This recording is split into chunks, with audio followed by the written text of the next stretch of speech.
Hello, I'm Paul Perrello, and welcome to the Philly Factor. Most of us know about Philadelphia for its place in the history of the United States. We know the city for its long lists of firsts, from the Free Library to the post office to the fire department. But when it comes to literary works, the city of Philadelphia really doesn't get the respect that it truly deserves, until perhaps now, with a new book which looks at the rich history of writers and authors who walk the same streets as we do. Literary Philadelphia, a history of poetry and prose in the city of brotherly love, is the focus of my author's new book.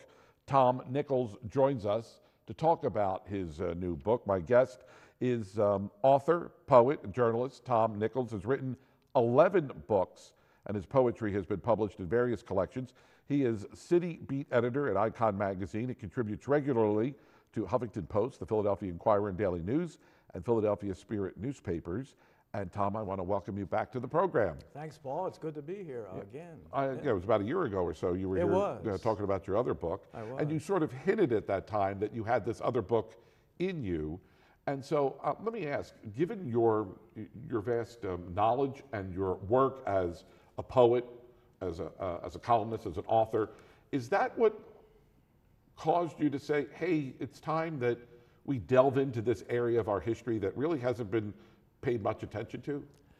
That was really the catalyst, I feel, because I love reading biographies, and aside from reading nonfiction, one of my favorite things to do is to read biographies of writers. Mm-hmm.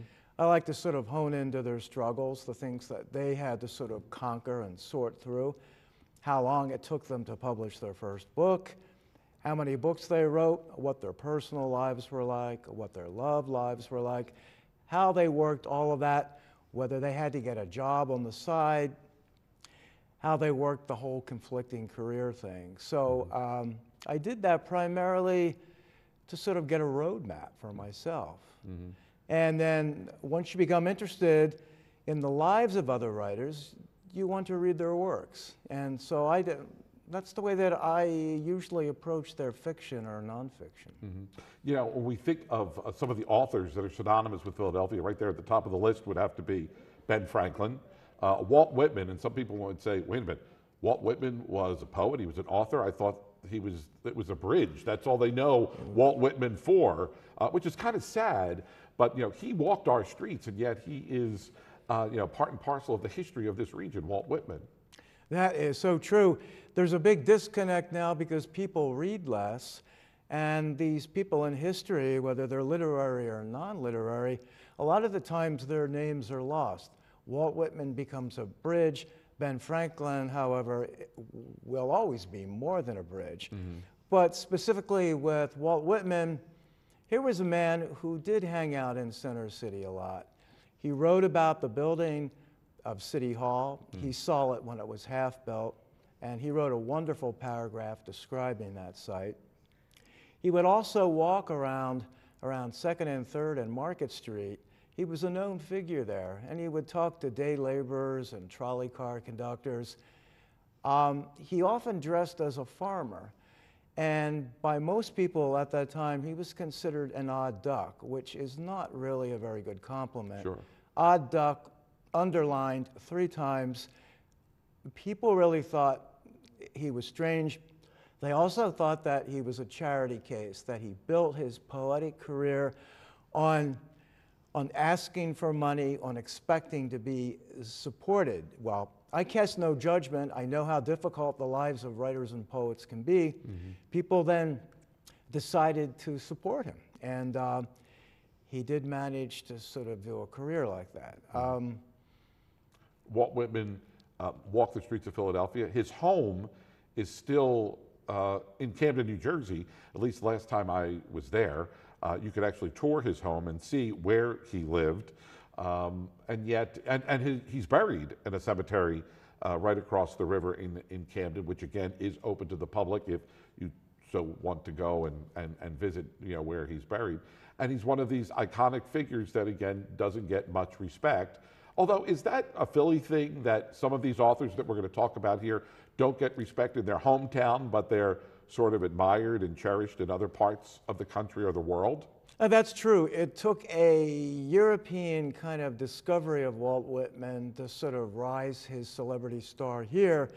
He was visited by Oscar Wilde, not on the house on Mickle Street, Right. but in another house in Camden that was destroyed, I think, in the 70s.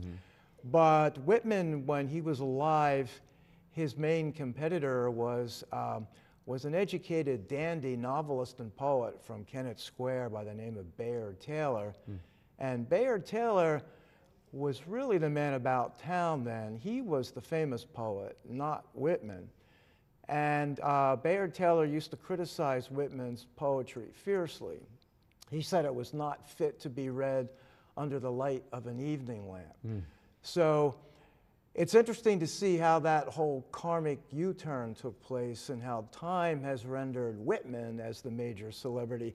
Of course, nobody except people in Kennett Square know about Bayard Taylor now. Sure. Very, very short legacy at this time. But people like Agnes Repplier, she did not feel acknowledged in Philadelphia, although she didn't make big bones about it. She would go to Boston and she'd have tea with Edith Wharton, and she knew Henry James. She was really celebrated in Boston, but when she would come back to Philadelphia, she was known as the quiet lady writer who lives west of the Schuylkill.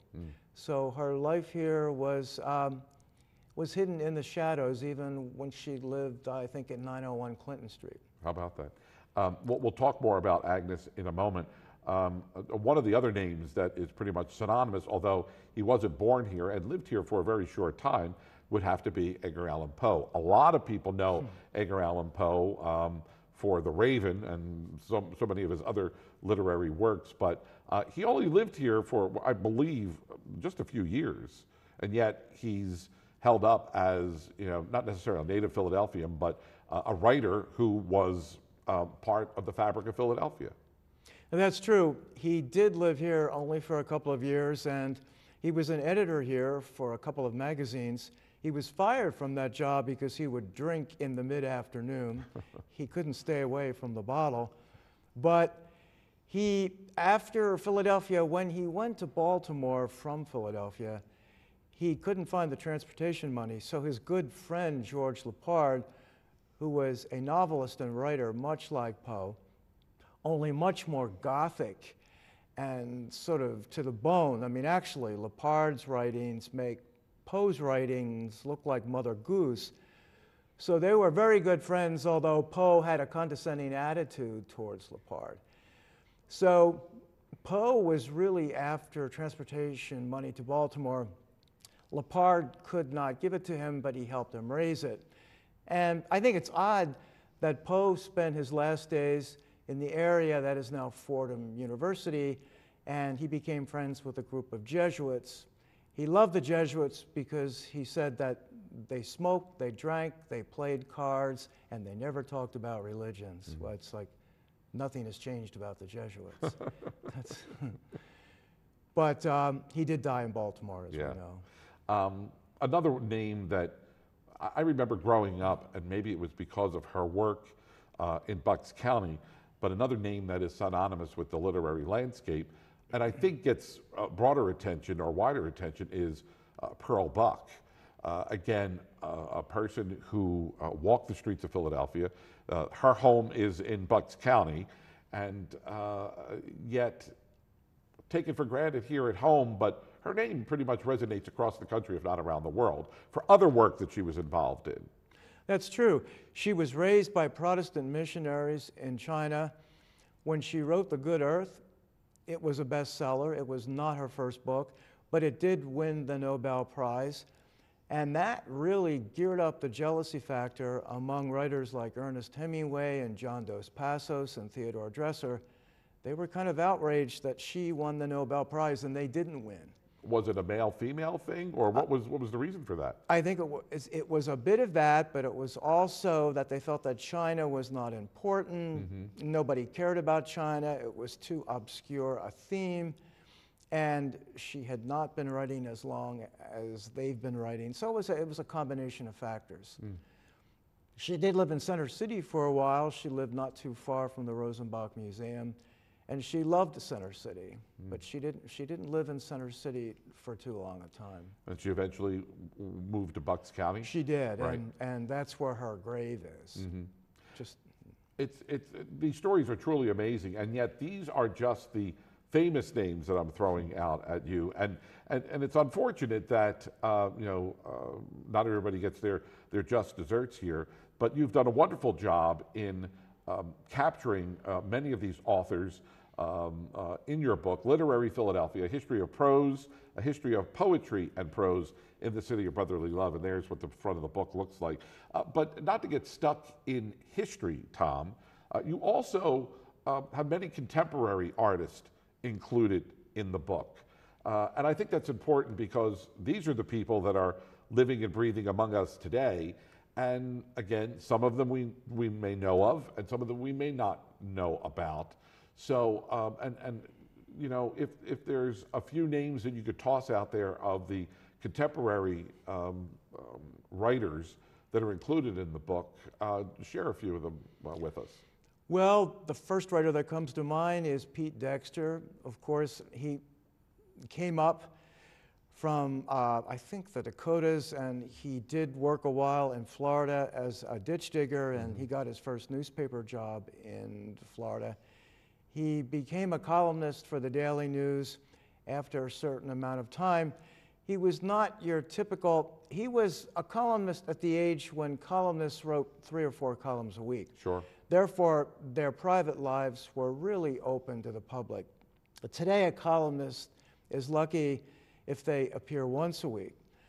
But Dexter really created a trail in the city. He was a known frequenter of Dirty Frank's in Center City. He got into a lot of bar fights, was a pretty rough and tumble kind of a guy. He later became a novelist, moved to, I think, North Dakota. So he is a novelist of some substance now. But still, when you see interviews with him, he's not your typical writerly writer. He wears a baseball cap and his hair is all askew. And he kind of talks like a farmer or like a tractor trailer driver, which is actually kind of refreshing. So I think of Pete Dexter. And of course, in the poetry section, there are a lot of living poets. Some of them, I think of C.A. Conrad, I think of Jim Quarry, Lamont Steptoe, Sonia Sanchez. But I'm trying to think of another prose writer who may be appropriate to talk about, although my mind is blanking for the moment. You mentioned Sonia Sanchez because I know she has, she's appeared here at LaSalle a number of times. When I was a student here, I think she was just getting started then. It either says a lot about how old I am or how young she is, but I remember when she was here on campus, no one really knew who she was, or at least here on campus knew who she was, and yet to sit in what was a very intimate setting at that time, it was pretty amazing to be there and to hear her perform, not just read. It's one thing to read a book or read an excerpt from a book, but she made her poetry come alive for the audience, and I remember that vividly, like it was yesterday here. So she's one of those contemporary poets that I think today a lot of people know about, but maybe 30-some years ago she was just getting started. Well, she was the first Philadelphia Poet Laureate. And when I think of Sonia Sanchez, I think of a performance artist and somebody who lives and breathes poetry in front of a microphone. I have to be honest and say, she is not my favorite poet, but I think that she makes her poetry come alive when she speaks. Daniel Hoffman, who was the U.S. Poet Laureate in the early 70s, was a great man and a great teacher, and he liked to teach his student poets, young people, 18, 19 years old, that the way to write poetry is not to write about your first love affair, but to go out of yourself. And so he had a whole process for doing that. Another author in the book, excuse me, is Cordelia Biddle, who we've had on the program here. And of course, the Biddle name is a name that is synonymous, again, with Philadelphia. She's an author. She's also related to an American saint. So Cordelia Biddle is also included in your book. I like Cordelia Biddle, and I've seen her speak, and I do know that when she talked about going to the canonization of Mother Catherine Drexel in St. Peter's Square, it was a very rainy day, and everybody had umbrellas, and the moment that the Pope mentioned her name, it was like it stopped raining, and the sun came out, and there were rainbows, and all the umbrellas were dry, and it was one of those strange Fatima-like stories Right. that you get to rarely experience, but that some people say really happened. And so, yes. I'm She's aware of included that. in your book. Yes, Excuse me, yes. got that. She is. I'm getting all choked up over Cordelia Biddle, needless to say. And as I said, she has been a guest on our show here. Of all the authors, and so when you have to pick and choose who to include in the book and who might get put aside perhaps for volume 2, I mean, are you just scratching the surface here with these authors? Are there? I'm sure there are many, many more you wish you could have included in the book. It's a very dicey thing. For every author that you choose, there are 5 that you don't choose. And this was a problem. The minute the book went to press, I thought of 3 others, then I thought of 10 others, and I thought volume 2, volume 3, volume 10. There's no stopping it, actually. Right. But one of the authors I was really entranced by was an Irish Catholic writer named John Thomas McIntyre, who wrote about life under the Frankfurt L, and he wrote about the hookers in the saloons and the small-time mafia people and con people in these bars and in the Frankfurt Kensington section.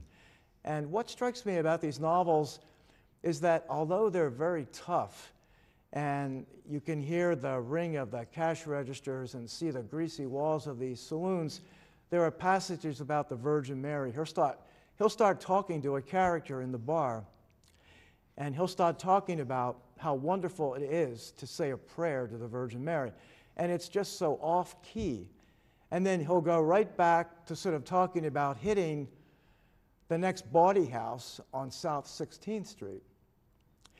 Very, very unusual stuff. He did have a number of bestsellers. I went through his papers at the Temple University Archives, and I was able to see his entire life from his correspondence. They're like back and forth emails between bankers and himself, between friends.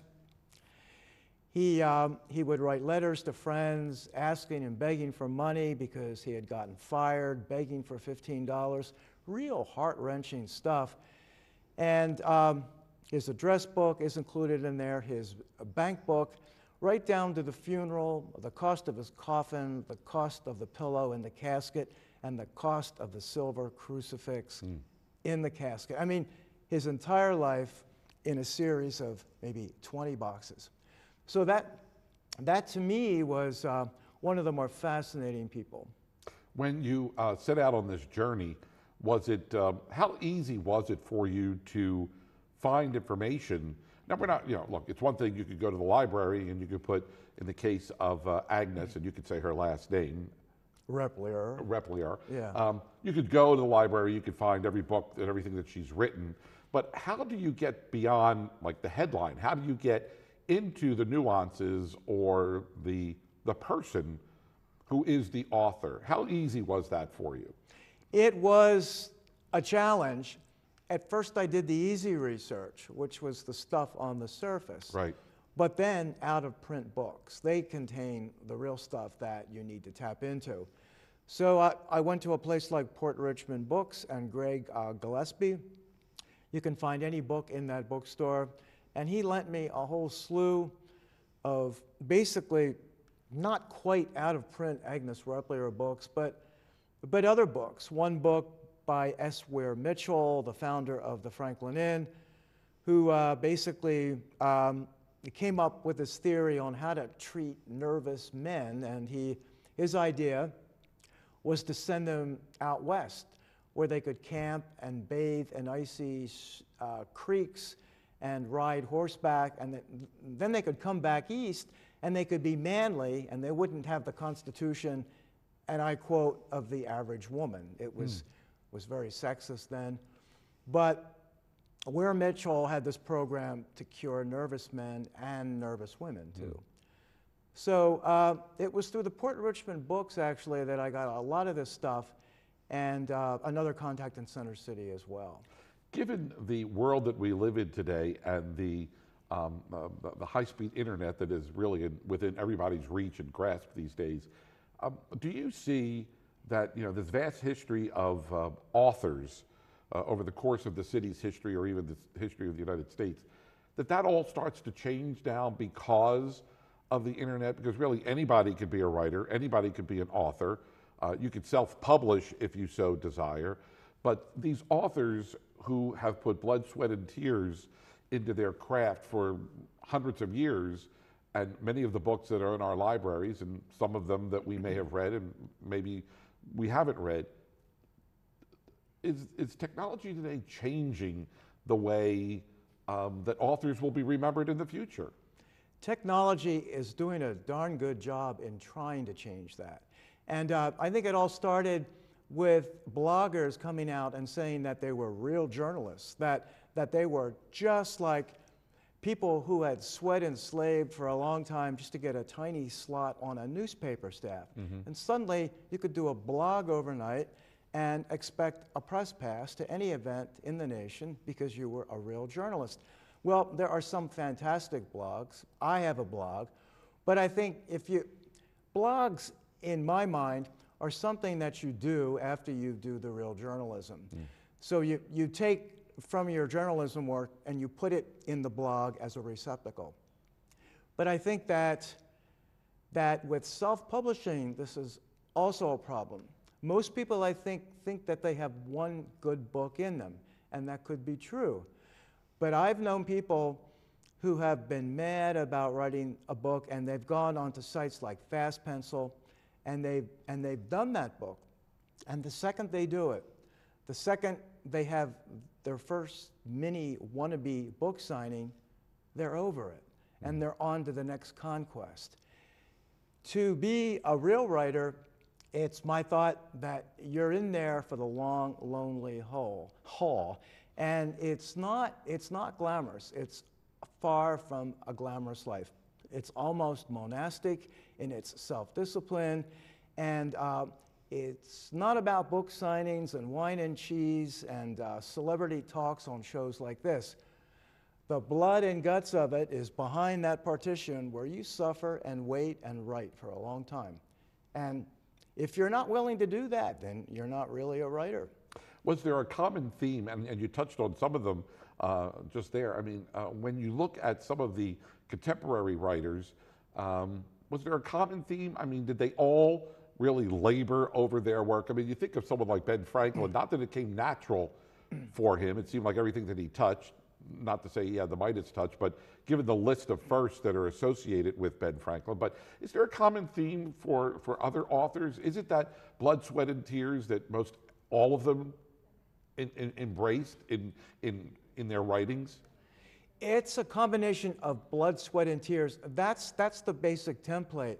But inspiration can hit you instantly. Mm-hmm. And you can write something almost totally complete in 30 minutes, but generally that is not the case. Generally, you have to work for inspiration.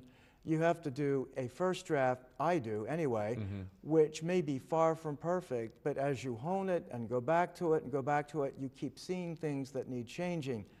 So when you discipline yourself like this, in a constant daily grind, you almost tame inspiration. You almost conjure it up like Dr. Faustus or something, mm-hmm. so that you can sit down and sometimes expect to be hit by inspiration. But I think that you have to do service to it first. Interesting advice, valuable advice. This book should be right up there on everybody's bookshelf when it comes to history books about Philadelphia. Look, it's great. First of all, it's important that we learn our history of Philadelphia, but scratch beneath the history that's there. And oftentimes it may mean delving into a world that you may not even know exists, the world of literary Philadelphia, a history of poetry and prose in the city of brotherly love. It's by Thom Nickels. It is available through History Press. You can go on Amazon.com. You can actually go to History Press and also order the book there. And if this is any indication that, like your previous book, is this in stores in and around town where we might be able to find it? Yes, this book is all over. It is. Yes. At the last time you were with us a year ago, you hinted at this book, and lo and behold, a year later, we're talking about it. In the minute that we have left, you want to maybe share an idea of what we could expect next from Thom Nickels? I've been toying an idea around with an editor at the History Press, but I'm a little superstitious about revealing it right now. My thought is to go to fiction. I don't know. I'm in a strange state right now. All right. You'll come back, though, and talk about your book? I will. I would love to. This is always fun. It's always a pleasure having you here on the show, Thom. Thank you, Paul. Thank you very much. Again, the name of the book is Literary Philadelphia, A History of Poetry and Prose in the City of Brotherly Love. My thanks to my guest, Thom Nickels, for being with us here on this edition of the Philly Factor. Until the next time, thanks so much for tuning in, and we'll see you on the program that we call the Philly Factor.